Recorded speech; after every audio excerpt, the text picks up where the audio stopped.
Hola, buenos días. Voy a iniciar con la clase. Mi nombre es Yasmina Med, residente de primer año de radiología, y el día de hoy les voy a hablar sobre la patología congénita de la pared torácica en pediatría. Agradezco a mis maestras asesoras, la doctora Claudia Rodríguez Garza y la doctora Cintia Guillén Gutiérrez, por apoyarme con la realización de esta clase.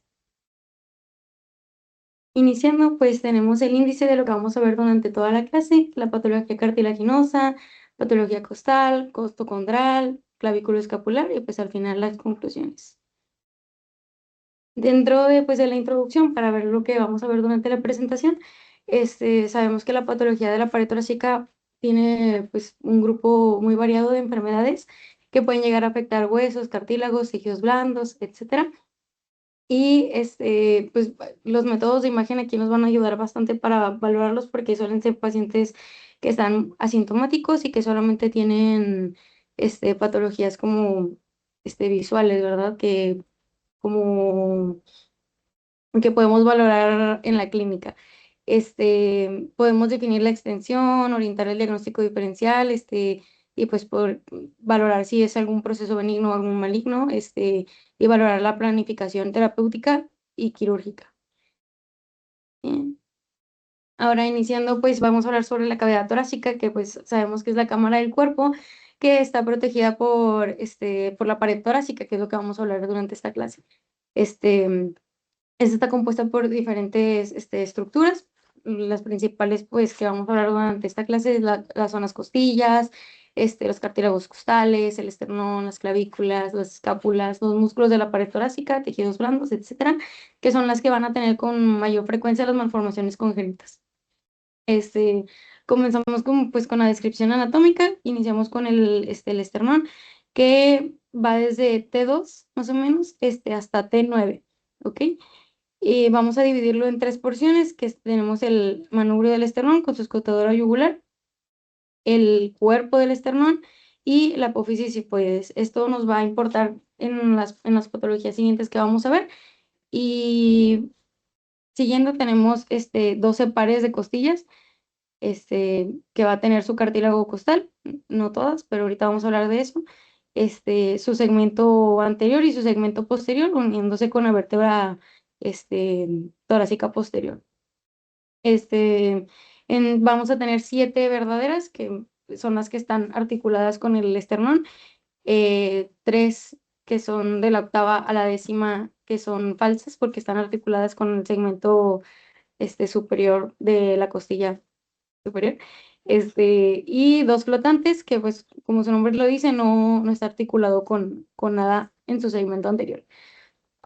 Ahora, las clavículas, no se ven tanto aquí en esta imagen, pero pues van a ser importantes para los movimientos del hombro junto con la escápula, que también es importante, que va también desde T2 hasta T9, y lo tenemos que estar valorando para una patología que vamos a ver más adelante.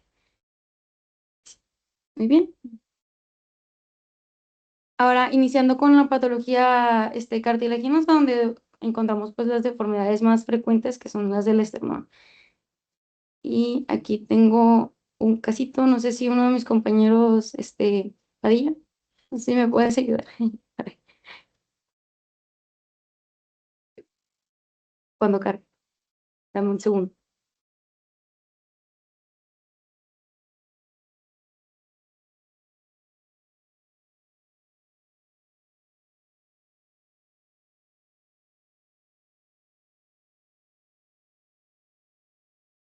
Sí, es que no carga.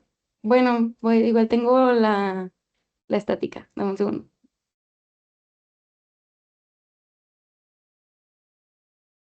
Aquí está la estática, porque no cargo el video.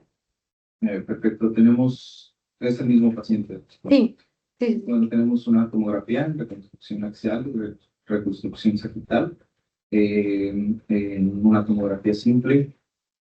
Bueno, en el corte o en la imagen axial vemos una deformidad de la pared torácica anterior, principalmente bueno, caracterizada por una depresión a nivel external, más característico a nivel del sucoideo, visto desde la reconstrucción sagital. pues vemos hasta el nivel del apéndice cifoides, la depresión, principalmente. Eh, no tengo contexto clínico, pero eh,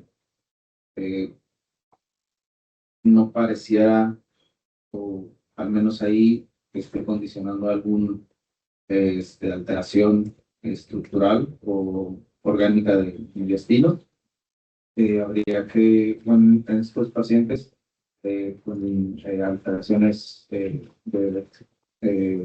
esta deformidad, pectum excavatum, es importante medir los diámetros para ver cómo el índice de seguridad que tienen estos pacientes y clasificarlo conforme a su severidad. Sí, mi impresión diagnóstica es un pectum excavatum. Lo veo eh, un poco asimétrico. De este lado, eje está un poquito más grande que este lado. Ok, bueno, sí, estás en lo correcto, Padilla. Gracias por explicarnos el caso. Y bueno, vamos a hablar un poquito más de esta patología. El pectus excavatum es una deformidad congénita de las más comunes dentro del esternón. Está originado más por la alteración o el exageramiento del crecimiento del cartílago costal y hace que modifique pues, la posición del esternón, ¿verdad? Todo esto va a generar un pectus excavatum, un pectus carinatum, y ahorita vamos a hablar tanto de carinatum también, pero el pectus excavatum es la depresión posterior del esternón, como ya ha mencionado muy bien Padilla, y también de los cartílagos costales. La incidencia de estos pacientitos pues es de 1 en cada 400 nacimientos, y también como el pectus carinatum y el pectus excavatum afectan un poco más a hombres. Se asocia más al síndrome de Marfan y de Ehlers-Danlos, síndrome de Noah. Ok, estos pacientes suelen tener alteraciones anatómicas que corresponden con el crecimiento de los cartílagos costales, como había mencionado anteriormente, la depresión external progresiva y disminución del diámetro anteroposterior torácico, que ahorita también mencionó algo Padilla. Y como estos pacientes no llegan a tener mucha sintomatología, pero sí pueden llegar a tenerlo por algún desplazamiento específico del esternón. Las consecuencias que pueden llegar a tener es el desplazamiento cardíaco, la rotación del esternón y rotación cardíaca, pues desplaza todas las estructuras mediastinales, disminución del espacio prevertebral y pues ya en un caso de un compromiso pues cardiopulmonar. En la primera estudio de imagen que vamos a ver en estos pacientes es una radiografía, bueno, por lo general, una radiografía simple posterior anterior y podemos observar el desplazamiento leve, o a veces puede ser un poquito más, dependiendo de la severidad, del corazón, del borde derecho del corazón y se puede borrar el borde izquierdo del corazón por este desplazamiento que llega a tener. Las costillas posteriores o segmento posterior más bien, llega a estar un poquito más horizontal y su segmento anterior un poquito más vertical de lo que comúnmente vemos en una radiografía posterior anterior. Ahora, en la radiografía lateral la que nos va a ayudar un poquito más porque podemos ver esta depresión posterior del esternón y la disminución del diámetro anteroposterior.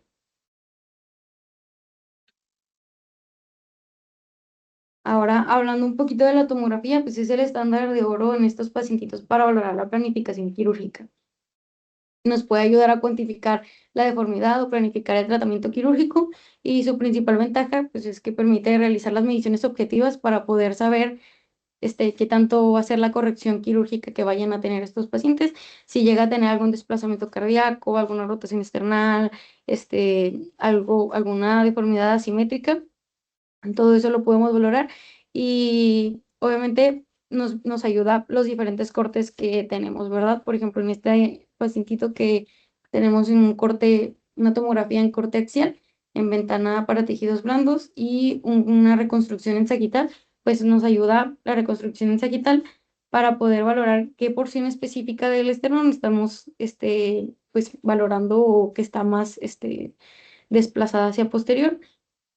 Y en el segmento, o bueno, perdón, en el corte axial vamos a poder hacer todos estos diámetros o estas, mediciones para, pues, la valoración quirúrgica.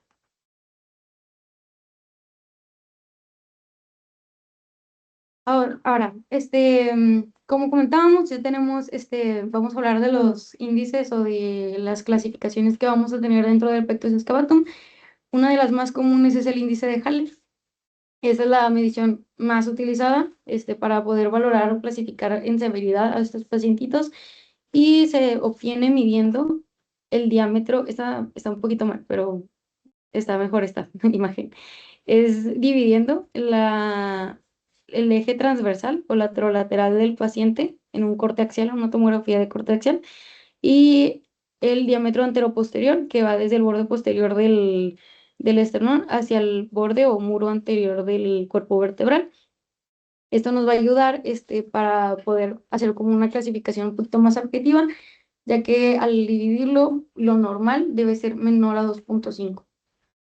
Pero si el valor se encuentra entre 2.5 a 3.2, tenemos, la clasificación como leve, moderado de 3.2 a 3.5 y severo mayor a 3.5. En el moderado es por lo general cuando van a tener la corrección o la planeación quirúrgica, entonces sí es importante, mencionarlo en el reporte para que pues, los tratantes nos puedan, como que lo puedan clasificar o puedan decir si lo van a operar o va a ser como tratamiento conservador. En estas imágenes que estamos viendo en la parte superior, tenemos tres cortes, axiales de una tomografía simple en ventana, mediastinal o en ventana de tejidos blandos, en la que podemos, valorar pues este diámetro, ¿verdad? No, o sea, las mediciones, que estaban es de 2.8 y pues se ve, ¿verdad? En general, antes de ver la medición, se ve cuál es un poquito más severo, pero ya como más objetivo, esta tiene 2.8, esta tenía 3.5 y esta tenía 3.8. Entonces ya lo podemos clasificar como leve, moderado y severo, que pues es lo importante también que podemos valorar en nuestro reporte.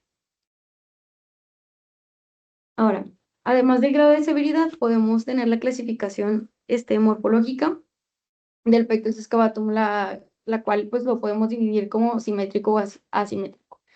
La forma simétrica pues es la más frecuente y nos va a ayudar, es la que está del lado izquierdo, nos va a ayudar a ver si tiene una depresión external central, que pues es lo que debería de tener, no tener la rotación, que pues eso sería simétrico. El esternón desciende de manera uniforme y esa pues la forma, como había dicho, ya un poquito más frecuente. El pectus excavatum asimétrico llega a tener la rotación external, por eso tiene el diámetro anteroposterior de un hemitórax un poquito más grande que el otro. Entonces, todo esto va a ser una medida y este índice se llama índice de asimetría torácica, que compara pues el tamaño de ambos hemitórax trazando una línea del borde posterior del hemitórax, al borde anterior del hemitórax de cada lado. Y esto en centímetros se divide entre el hemitórax izquierdo y el hemitórax derecho, y esto se le va a restar, o sea, el resultado se le va a restar a 1, y lo normal es que debamos de tener de menos más, 0.5. Si tenemos, un resultado positivo, indica que el hemitórax derecho es un poquito más, más grande o mayor, y el negativo es que indica que el tamaño del hemitórax izquierdo, es mayor. Hay veces que pues lo podemos ver a simple vista, pero para tenerlo un poquito más objetivo, podemos ponerlo también en nuestro reporte. Ahora, iniciamos con, el índice de corrección. Este índice, pues, es un porcentaje del diámetro anteroposterior normal del tórax, que es debido, pues, a la depresión, external. En la imagen que tenemos aquí, es una tomografía en corte axial, en ventana también, en ventana para hueso. que nos puede ayudar a hacer la medición más exacta. Y vamos a trazar una línea en el borde anterior o en el muro anterior del cuerpo vertebral, y de ahí vamos a trazar dos líneas que nos van a ayudar, que es la línea B, que va del borde anterior del hemitórax hacia el muro anterior del cuerpo vertebral, y el A, que va del borde posterior del esternón hacia el borde anterior del cuerpo vertebral, y esto va a ser el índice de corrección, B menos A entre B, y eso lo vamos a multiplicar por 100 para tener un porcentaje. El índice mayor a 10% es más patológico, y de hecho este índice les ayuda mucho a los tratantes, porque pues no, tiende a reflejar pues cuánto está desplazado el esternón, y pues para saber cuánto van a hacer la corrección quirúrgica en nuestros pacientitos.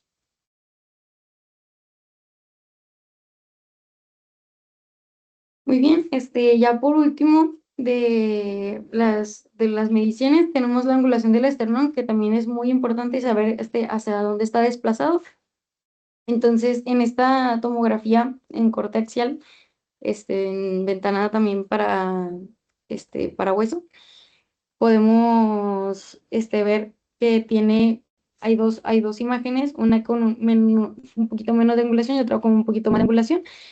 Esta angulación la vamos a medir trazando una línea en el eje transversal del hemitórax, y otra en el borde posterior del esternón. Y este ángulo es el que vamos a estar colocando en nuestro reporte, y, y diciendo hacia dónde está desplazado, ya sea hacia la derecha o hacia la izquierda, que por lo general es un poquito más hacia la derecha, porque el hemitórax izquierdo suele estar un poquito más elevado. Y ahora, hablando del tratamiento del pectus excavatum, tenemos el procedimiento de NUS, que es la técnica quirúrgica pues, más utilizada actualmente, y se trata de un tratamiento invasivo, pero mínimamente, en el que se introduce una barra metálica curva en retroesternal, y esta se rota, ya obviamente en quirófano, se rota en 180 grados, para corregir esta deformidad. Y pues nuestro papel es muy importante aquí, porque tanto prequirúrgicamente valorar esa severidad, y posquirúrgico valorar cómo está colocada las barras, ya sea una o dos o tres, dependiendo de cuántas les pongan a los pacientitos, que también depende de la severidad. Saber qué está colocado, complicaciones tempranas que lleguen a tener, complicaciones tardías, que los vamos a ver un poquito más adelante. Y en la radiografía de tórax posterior anterior vamos a ver una imagen radiopáca curva, ¿ok? En estos pacientes siempre tenemos que tener dos posiciones, la anteroposterior y la lateral, para poder valorar bien esta barra y si tiene algún desplazamiento o no. Entonces, lo que veremos es si llega a tener esta convexidad, si llega a estar desplazada, si llega a tener alguna alteración dentro del campo pulmonar, y si llega a tener alguna complicación, como la veremos en las siguientes diapositivas. Complicaciones postquirúrgicas, pues tenemos las tempranas y las tardías.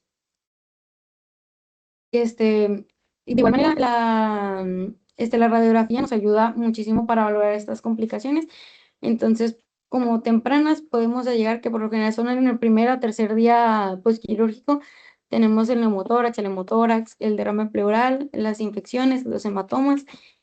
Y como complicaciones tardías también podemos llegar a tener la migración de la barra, rotación de la barra, una recurrencia de la deformidad. Todo esto lo tenemos que ir checando, y como había mencionado anteriormente, tenemos que tener la anteroposterior y la lateral para poder valorarlo.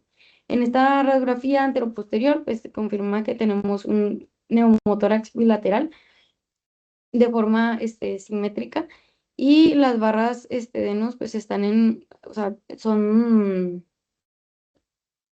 cruzadas, pero están en adecuada posición, y también sus placas estabilizadoras están en adecuada posición. Que claro que también nos ayudaría a tener la lateral para poder valorarlo bien, pero sí. Y ahora tengo otro casito. No sé si Jaycee me podrías ayudar. A ver si corre este video.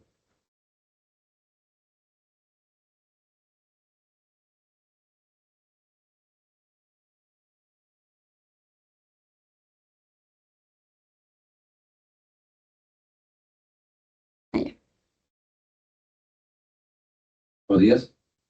Tenemos una tomografía en un corte axial a nivel del tórax, en donde, al menos hasta este punto, todo se logra visualizar Se me trabó. simétrico a nivel de la pared torácica.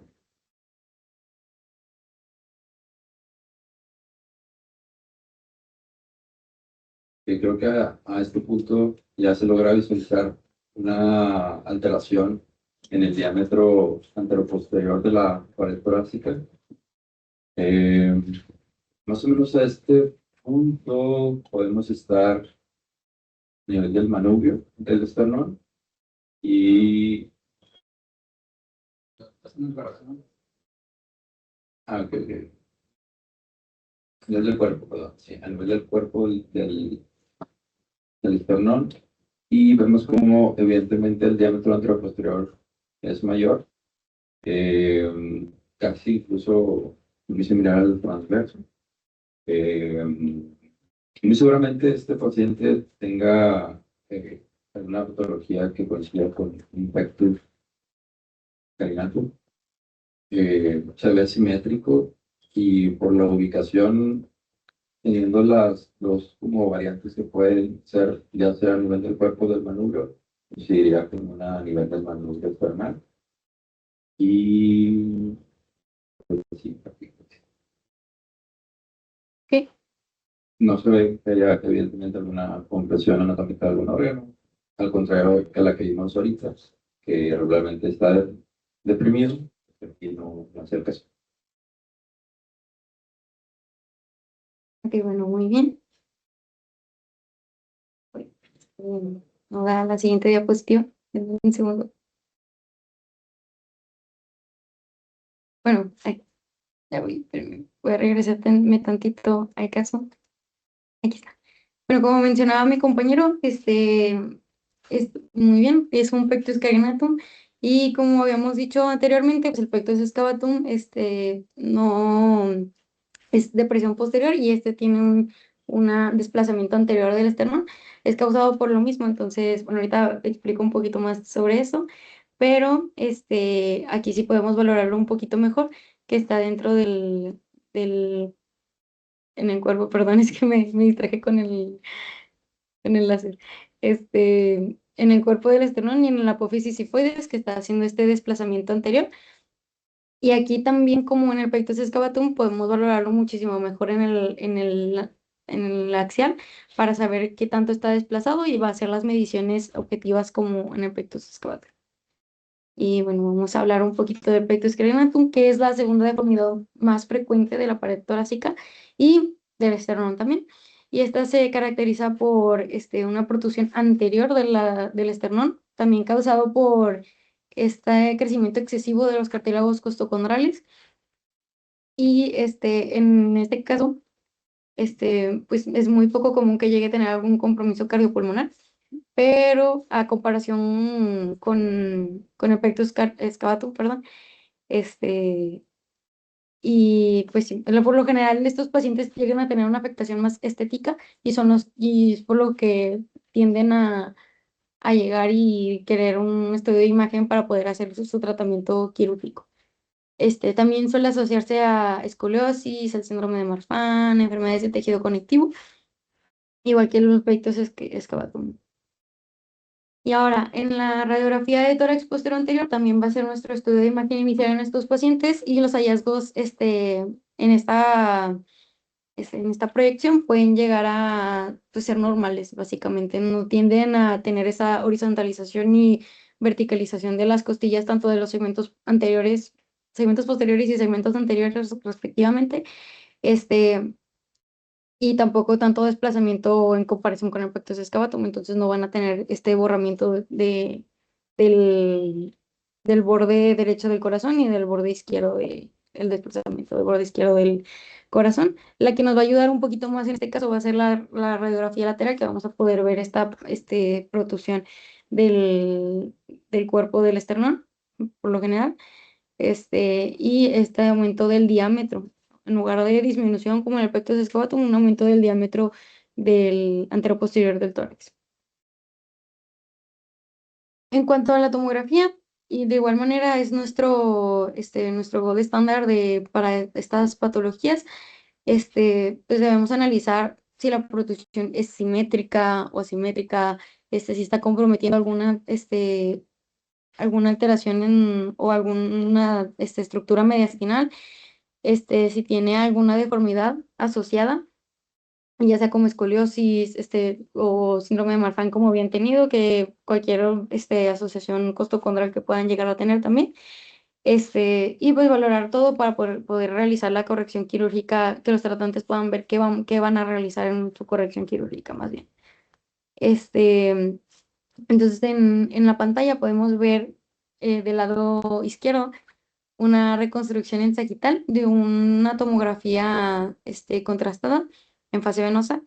Y del lado derecho tenemos un corte axial también, todos en ventana, para tejidos blandos. Y podemos valorar, como también vimos en el caso, este aumento del diámetro del tórax, anteroposterior, en el corte axial.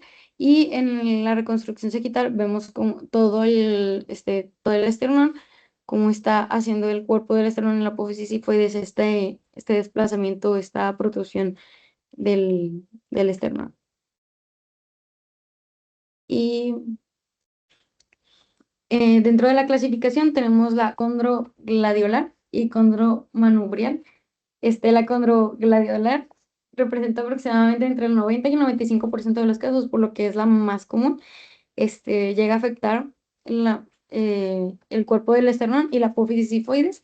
Y puede ser simétrica o asimétrica, pero por lo general en estos pacientes es más simétrica.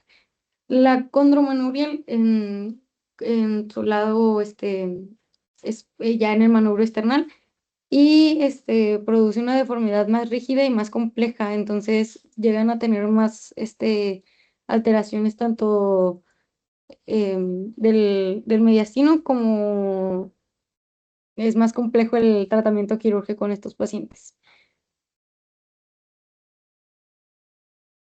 Bueno, a diferencia del pectus excavatum, en el pectus carinatum, igual vamos a tener el índice de Haller, pero como habíamos dicho, esta es una división del eje transversal entre el eje anteroposterior del tórax. Entonces, en lugar de aumentar como en el pectus excavatum, tiende a disminuir.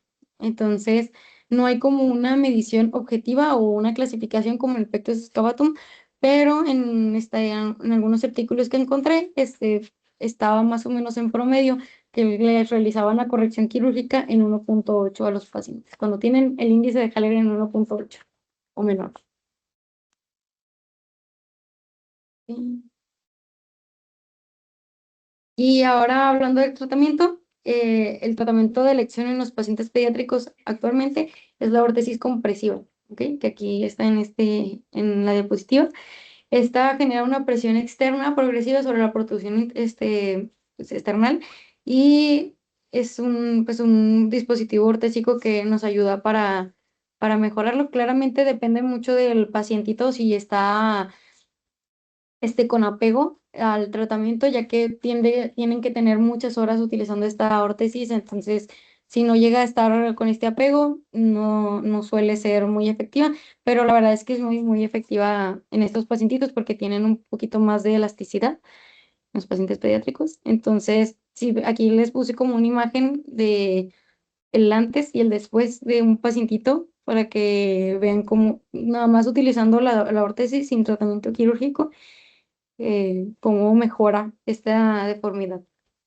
Y ahora, la cirugía pues queda reservada solamente para casos moderados a severos, o que pues el tratamiento con la órtesis compresiva no se haya sido bueno. Y tenemos dos opciones, la de Ravitch modificado y la de Abramson, que, que es como la de Nuss invertido, por así decirlo. Y la de Ravitch es una reducción del cartílago deformado, también haciendo la remodelación externa. Y la de Abramson es mínimamente invasiva y por eso se prefiere, porque es más o menos igual que la de Nus, nada más que es anterior al esternón y hace esta como que compresión para ayudar a la corrección de esta patología.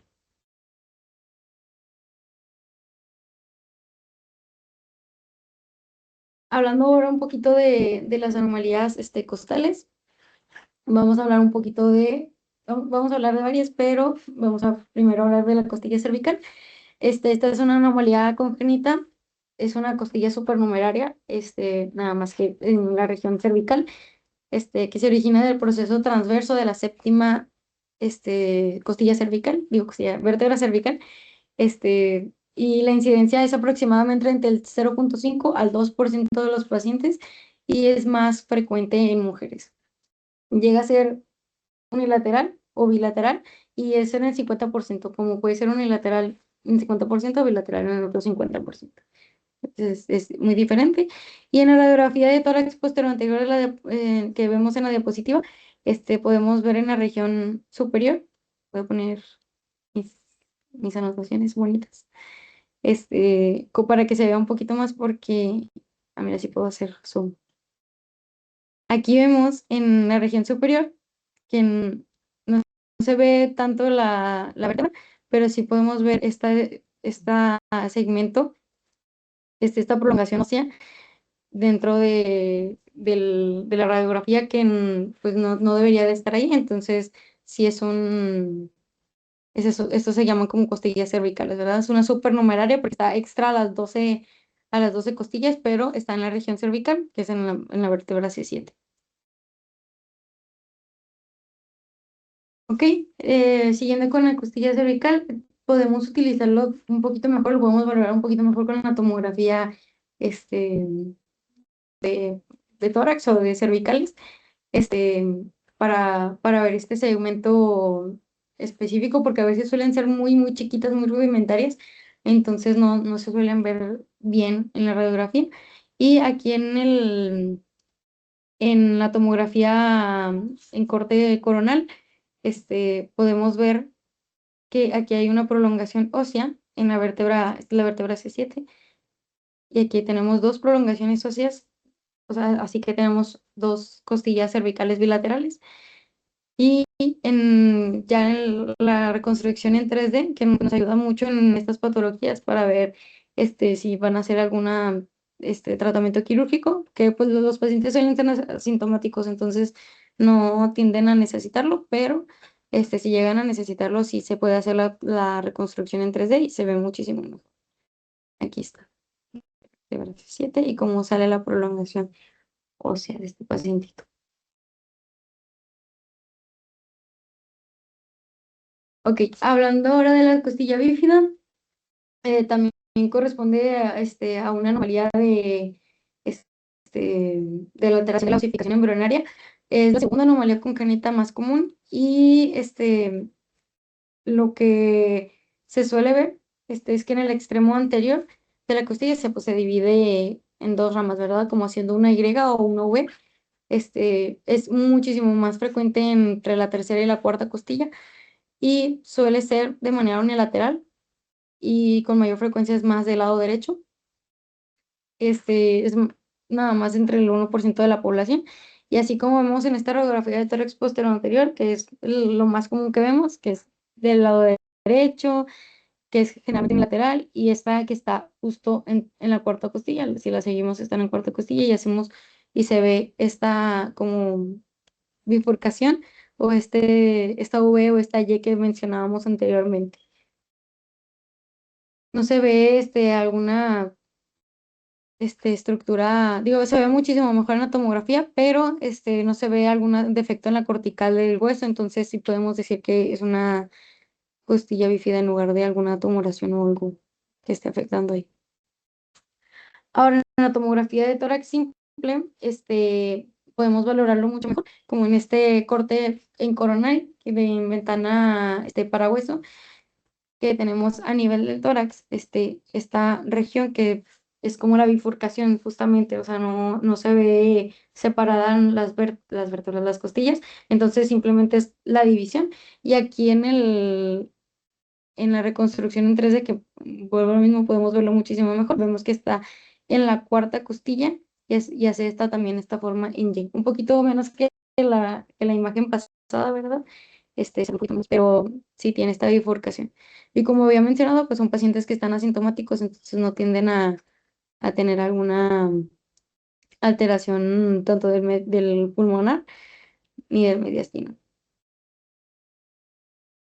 Ahora, continuando, vamos a hablar de la costilla fusionada, que es una anomalía congénita de dos costillas adyacentes y que permanecen unidas ya sea parcialmente o completamente. Y su origen pues es la alteración también en la segmentación de los esclerotomos, ¿ok? Que es dentro del desarrollo embrionario, no se hace la división correcta y pues en la mayoría de los pacientes constituye pues un hallazgo totalmente incidental, también son asintomáticos y pueden llegar a ser unilaterales o bilaterales, y es más común en las costillas superiores. Y aquí como vemos en la radiografía de tórax posterior anterior, no podemos delimitar correctamente la segunda y la primera costilla, entonces sí vemos como esta alteración del espacio intercostal y que obviamente se ve muchísimo mejor en una radiografía, pues en la radiografía lateral y en la tomografía. Ahora hablando de la tomografía, es el mismo pacientito, entonces aquí vemos muchísimo mejor cómo hace este puente óseo entre la costilla, entre la segunda y la primera costilla, y en la reconstrucción en 3D, pues lo vemos muchísimo mejor la primera costilla, como tiene este puente óseo, que puede ser un puente óseo, puede ser un puente cartilaginoso, pero en este caso un puente óseo puede estar simplemente unido o puede estar separado, pero con este puente óseo. Y pues no suelen tener involucro pulmonar y en este caso tampoco tiende a tener involucro pulmonar, pero sí lo puede llegar a presentar en algunos casos específicos. La hipoplasia costal, es una anomalía también congénita de una o varias costillas que pues no tienen el desarrollo completo o pues sí, tienden a ser más cortas, más delgadas, con menor osificación. Y es una patología muy, muy rara, pero suele estar asociado a un síndrome que vamos a ver un poquito más adelante, que se llama el síndrome de Poland. En la radiografía posterior anterior de tórax, podemos observar que en ambos hemitórax está un poco asimétrico, justamente, voy a hacerle zoom, justamente en esta zona, como todo, o sea, aquí podemos delimitar la primera costilla, la segunda costilla, la tercera costilla, y aquí tenemos la primera, la segunda, la tercera, y vemos cómo está un poquito más disminuida de tamaño esta costilla, entonces a esto se le podemos llamar como hipoplasia costal, que también puede estar, que no tenga toda esa costilla, ¿verdad? Y como había dicho, es un poquito más común en estas porciones superiores, por lo que había dicho anteriormente que es un poco más común en el síndrome de Poland, y que lo vamos a ver un poquito más adelante.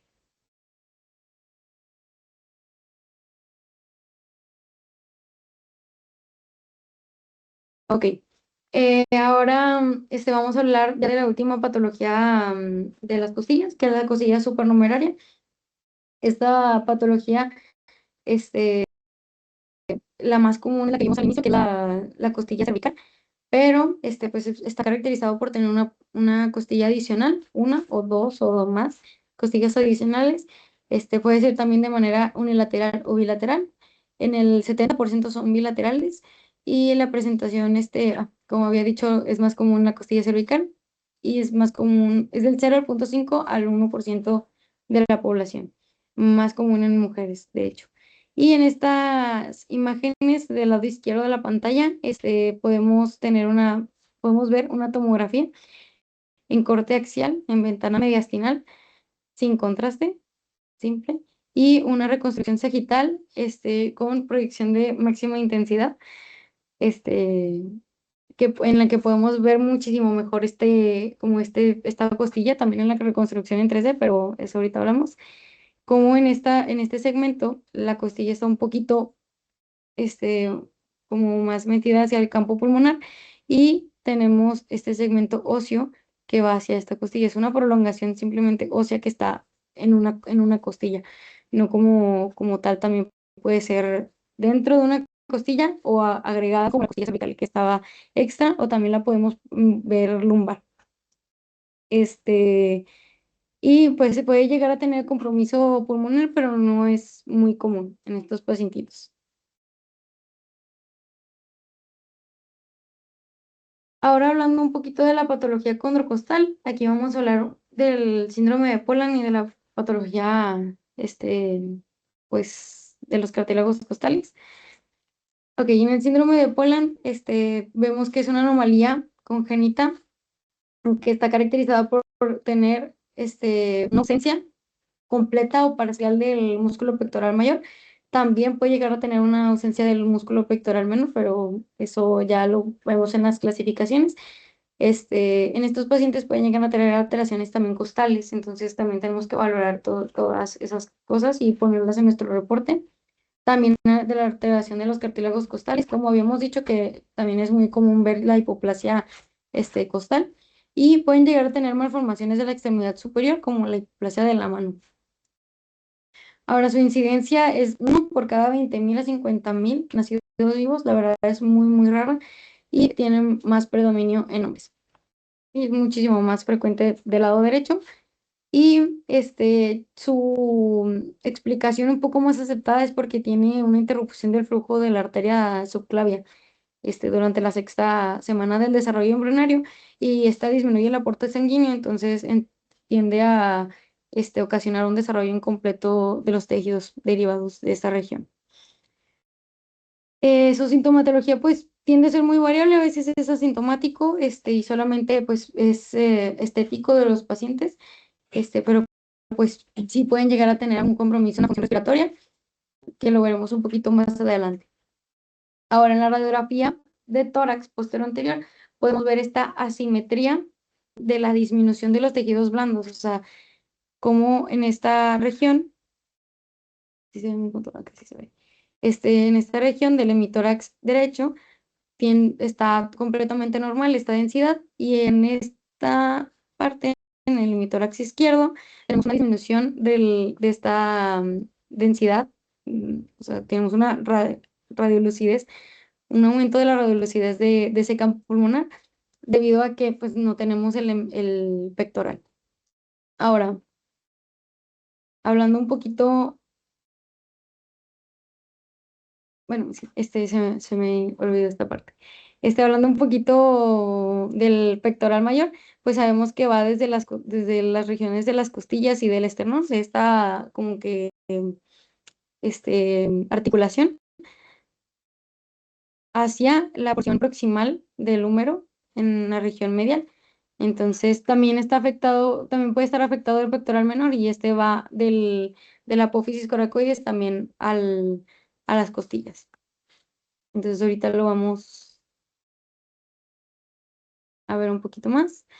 Ahora, en el síndrome de Poland, la mejor estudio de imagen que podemos valorar es la tomografía del tórax y en nuestro reporte debemos incluir el número de costillas que si llegan a estar afectadas, si tiene costillas ausentes, la longitud del efecto costal, si tiene, cuáles músculos están comprometidos en esta patología, y si tiene alguna deformidad torácica aparte o un compromiso pulmonar. ¿Ok?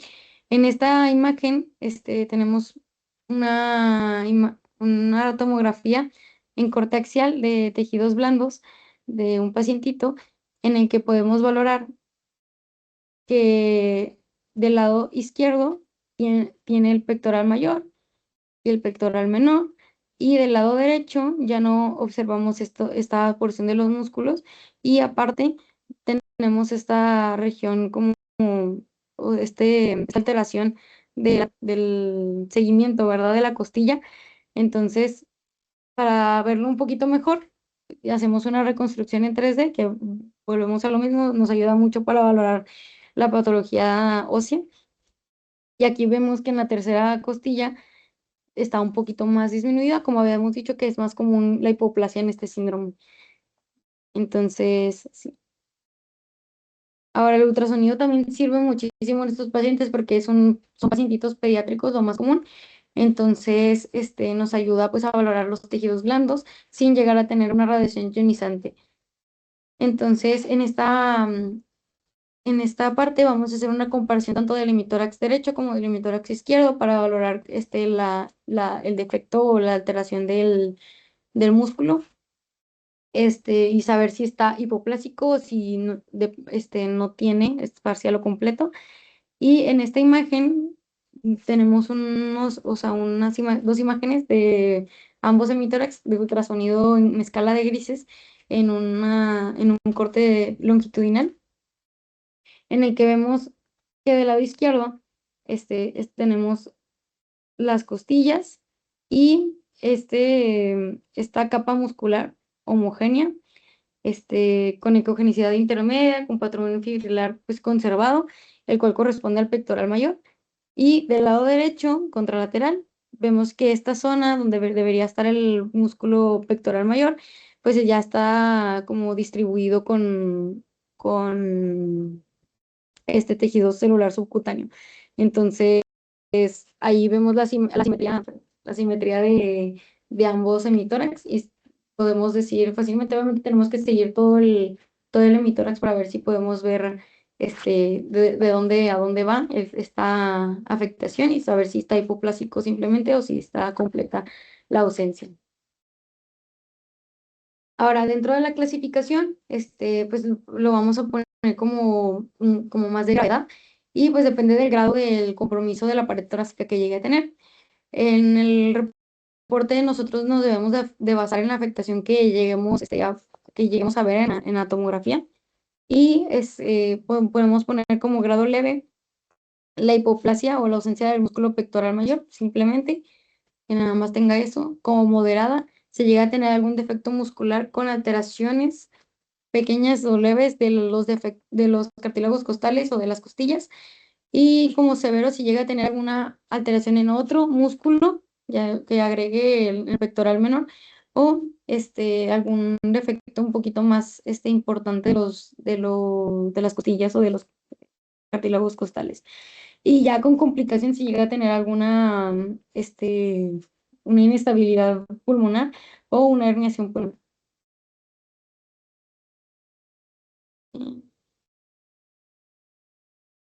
Ahora, hablando de la deformidad angular de los cartílagos costales, veremos muchísimo más en el ultrasonido, porque como había mencionado en el síndrome de Cohen, podemos ver muchísimo mejor y sin necesidad de utilizar la radiación ionizante. Esta deformidad costal es una alteración también del desarrollo del cartílago costal, vaya la redundancia. Puede estar afectado uno o varios cartílagos y se caracteriza por una curvatura exagerada y ocasionando una deformidad visible por favor de la pared torácica. Que de hecho, hablando con Santi, me mencionaba que los pacientitos por lo general llegan porque los padres piensan que tiene algún tumorcito o algo y empiezan a hacerle mil estudios, ¿verdad? De que resonancias y todo, pensando que llega a tener algún tumor, pero solamente es una deformidad dentro del cartílago costal. Entonces, el estudio de elección en estos pacientitos llega a ser el ultrasonido para poder ver esta deformidad y valorarlo. Podemos hacer también como en el síndrome de Poland esta comparación de ambos hemitórax. Y en la pantalla pues podemos observar dos imágenes del ultrasonido en escala de grises de la pared torácica anterior, comparando pues ambos hemitórax. En la imagen de la izquierda podemos ver esta deformidad que está comparándose el hemitórax derecho, que está en la región pues referida del pacientito, y vemos esta deformidad y en su contralateral pues simplemente está conservada esta morfología sin ninguna angulación ni ninguna masa observada. Ahora, en la tomografía, también es una muy buen estudio de imagen para poder valorar la patología cartilaginosa, pero pues como había mencionado, tiende a tener pues radiación ionizante, entonces también es mejor utilizar solamente el ultrasonido, a menos que vayan a hacer alguna corrección quirúrgica y que el tratante pues lo requiera. Este, en esta tomografía en corte axial simple, en ventana mediastinal, podemos ver que en esta región del hemitórax, es el mismo pacientito, del hemitórax derecho, ver esta como angulación del cartílago cos- condral y del hemitórax izquierdo, cómo está la morfología totalmente conservada y cómo esta región pues realmente era el área palpable del paciente. Ahora, en la pantalla podemos observar dos imágenes de ultrasonido en escala de grises también en la pared torácica anterior, las cuales corresponden a un segmento, al segmento referido y a un segmento superior del mismo hemitórax, que también podemos hacer esa comparación porque pues puede estar comprometido varios cartílagos condrales. Entonces, vemos que en esta región tenemos esta angulación del cartílago y en una región superior pues está con una morfología conservada, de igual manera que en las anteriores. Y aquí también podemos ver una deformidad, pero es de manera bilateral, o sea, está comparando el hemitórax derecho con el hemitórax izquierdo y tenemos esta región como esta angulación, ¿ok? Con apariencia como, pues, como de olas. Y pues también estábamos viendo un ultrasonido en escala de grises, entonces, por lo mismo que es como el mejor estudio que podemos valorar esta patología. Ahora, no solamente podemos valorar esta como angulación, también podemos ver que tiende a tener un poco más de ensanchamiento, como en estas imágenes, también en ultrasonido en escala de grises, que podemos valorar en ambos hemitórax, en el hemitórax derecho, en estas imágenes de arriba, en un eje transversal y está en un eje longitudinal. Vemos cómo en el hemitórax derecho tenemos este ensanchamiento del cartílago costal y se ve claramente tanto en el longitudinal como en el transversal, cómo está un poquito más, como hipertrofiado este cartílago.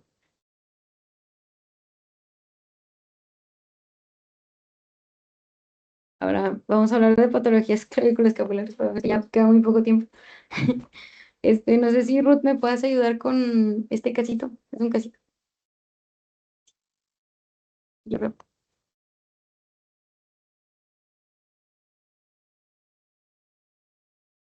Buenos días. Estamos viendo primero una radiografía de tórax en una proyección posterior anterior. La vía aérea, bueno, tiene una técnica adecuada, no la veo rotada, veo bien las espinas. Veo como tal la vía aérea en una adecuada posición, no hay desplazamiento. En cuanto a los pulmones, no veo opacidades, no veo aumento de la flema vascular, corazón lo veo bien. Igual, o sea, como tal la silueta mediastínica, cardíaca, perdón. En cuanto a hueso, las costillas pues se ven en una adecuada posición, con aproximadamente 8 costillas. Eh, el resto de huesos a nivel de las escápulas veo como asimetría del lado izquierdo. Veo que se encuentra como tal la escápula izquierda con una elevación superior aproximadamente a nivel cervical. Y de este lado tenemos una tomografía computarizada en una proyección sagital, en una ventana para mediación.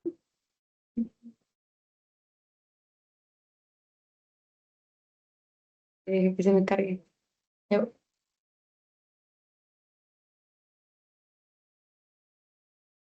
Bueno, te voy a poner aquí nada más que está. Ok, ya. Bueno, dame un segundo.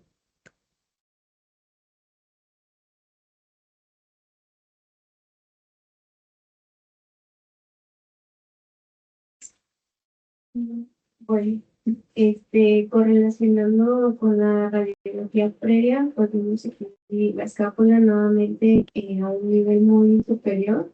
vemos como tal el cuerpo de la escápula, me pareciera que esta es la porción del acromion. Y de este lado derecho podemos ver como tal un corte axial, igualmente ventana para tejidos blandos, y lo que puedo visualizar aquí, al igual que la presencia de la escápula, una falta de fusión entre la lámina y la apófisis espinosa. Mm, Esto es la articulación. Me pareciera ser que este hueso,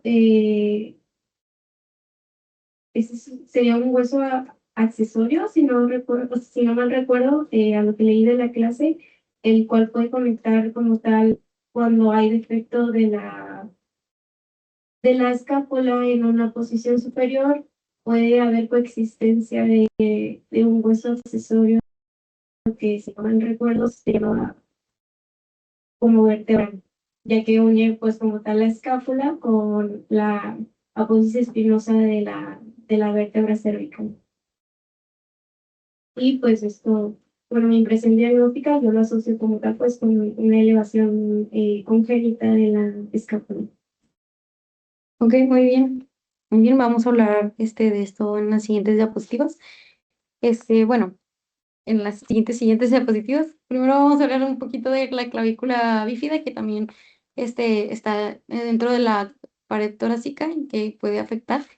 Es una anomalía congénita muy, muy rara, pero puede estar caracterizada por la división de la clavícula como en dos segmentos, como en V, como habíamos visto en la costilla bífida. Y puede ser debido a una alteración de los centros de osificación durante el desarrollo embrionario. Puede ser unilateral o bilateral, tiende a ser un poquito más unilateral. Y podemos ver aquí en esta radiografía, creo que no se quita, no se quita, bueno. Aquí podemos ver que en la clavícula derecha, no tiene esta como división, que sí pareciera, pero no la tiene. Y de este lado sí tiene esta división esta bifurcación de la clavícula izquierda, ¿ok? Es como en V, como había dicho. Y pues sí. Ahora hablando de la hipoplasia de la clavícula, como hemos dicho de la hipoplasia de la costilla, pues también es un desarrollo incompleto de una o ambas clavículas debido pues, a la alteración de la osificación embrionaria, y podemos pues, pensar en alguna alteración más genética como una displasia cleido-craneal, que está pues caracterizada por la hipoplasia o la ausencia de las clavículas, alteraciones dentales o cierre temprano o tardío, perdón, tardío de las fontanelas. En estos pacientes podemos observar como una alteración en los hombros, ya no pueden moverlos, y pueden llegar a tener alguna debilidad de las extremidades superiores. Y en la radiografía de tórax posterior anterior podemos observar este segmento, no se quitan, ¿verdad? Pero lo siento, este segmento de las costillas, de las clavículas, que pues, como tal están chiquitas, están hipoplásicas, ¿ok? Sí las tiene, pero están hipoplásicas, no se ve muy bien por la imagen, pero sí, ¿ok? Perdón, me estoy yendo rápido porque me queda muy poquito tiempo. Ahora, hablando de la deformidad de Sprenger, que es la que vimos en el casito, es una anomalía congénita un poquito más frecuente que las que acabamos de mencionar, pero es una alteración en general de la escápula y es la más frecuente de la escápula, y es un fracaso causado por un fracaso en el descenso normal de la escápula durante el desarrollo embrionario.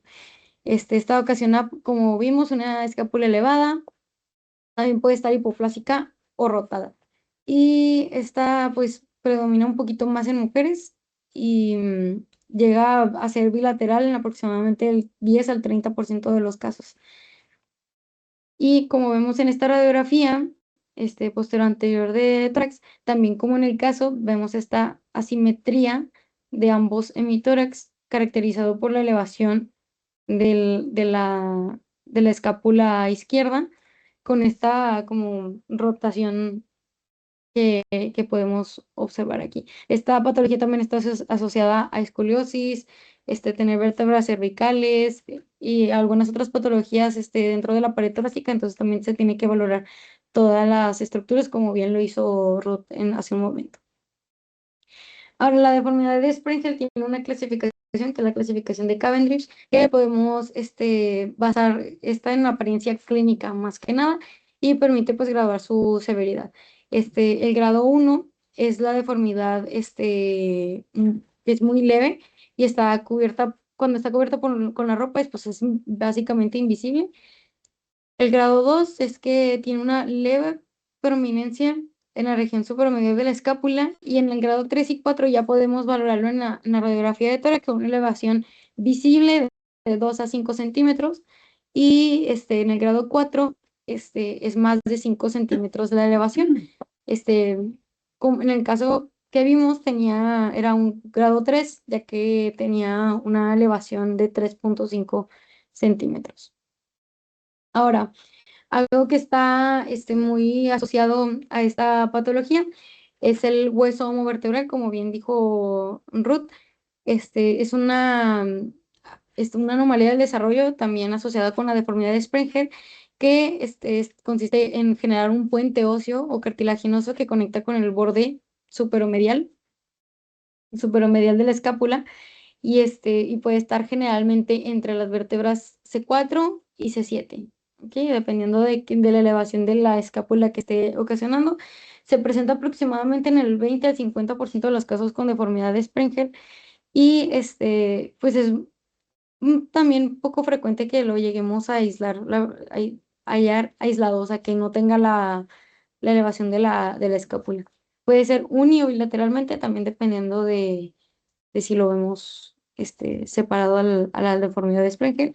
Y en esta imagen que tenemos en la diapositiva, estamos viendo una tomografía de tejidos blandos, en la que podemos, axial, que podemos valorar la escápula, que está en una región superior, ya que aquí tenemos de que estamos como a nivel de la vértebra C4, y corresponde con este puente óseo también que dijo esta Ruth hace un momento, que tenía esta alteración o este puente. Muy bien. Y esto corresponde al hueso homovertebral. Y ya bueno, como conclusión, perdón por alargarme tanto, pues las anomalías congénitas son importantes, ya que pues tienden a tener alguna alteración tanto musculoesquelética como estética, y tienden a querer una valoración preoperatoria, entonces piden mucho, con mucha frecuencia, o sea, los estudios de imagen para poder hacer esta planificación.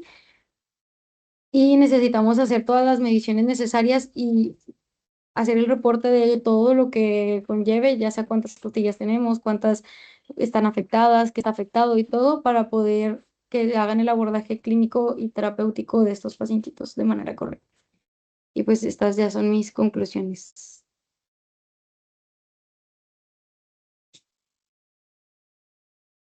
Entonces, si alguien tengo una pregunta.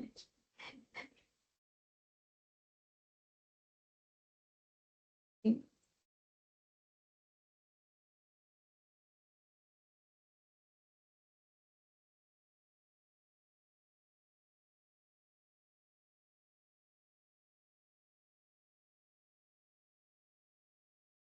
Yasmin, te felicito mucho por tu clase.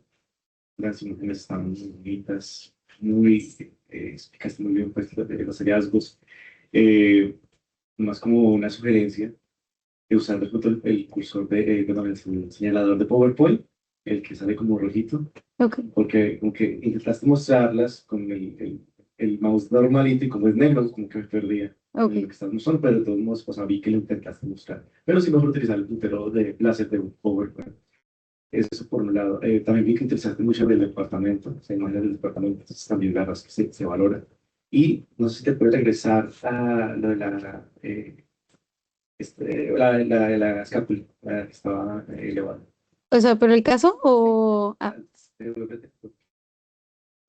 voy. Se me está moviendo todo. Ah, Ahí, sí, bueno, la imagen siguiente, la que es estática. ok, ahí.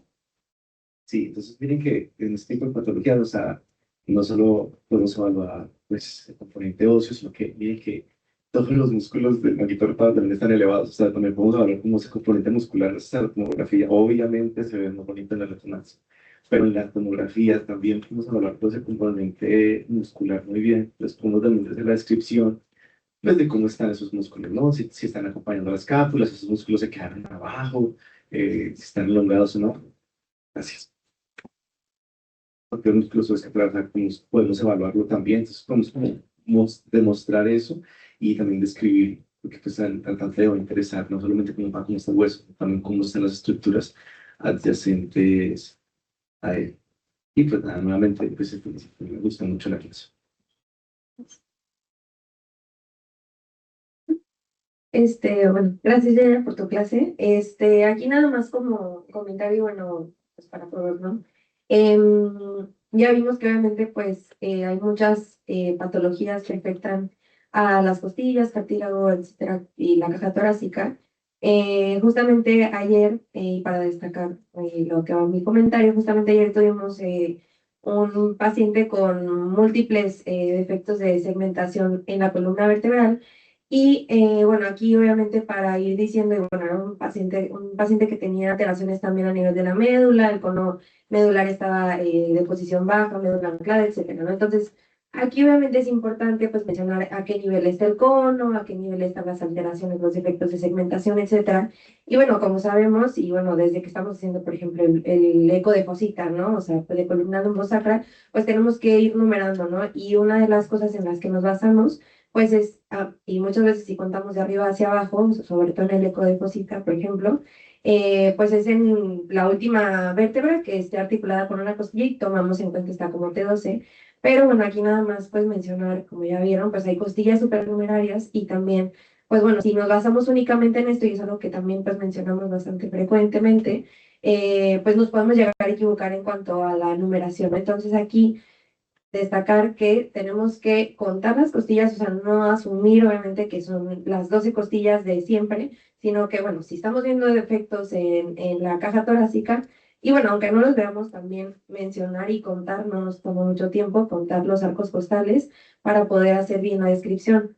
Y bueno, aquí sí, por ejemplo, en este caso que vimos justamente ayer, pues tenía 13 costillas del lado derecho y 12 del lado izquierdo, y bueno, luego para numerar, pues es algo ahí como complicado, ¿no? Entonces, pues bueno, intentar ser lo más descriptivos posibles, porque esto obviamente, pues bueno, este paciente necesita valoración quirúrgica, etcétera. Entonces, pues bueno, para que el médico tratante, pues pueda obviamente orientarse un poquito más hacia pues la patología, el abordaje, etcétera, y bueno, que obviamente no se vayan a un nivel que sea tal vez equivocado, no más arriba o más abajo. Entonces, pues nada más eso, ser muy descriptivos en estos casos.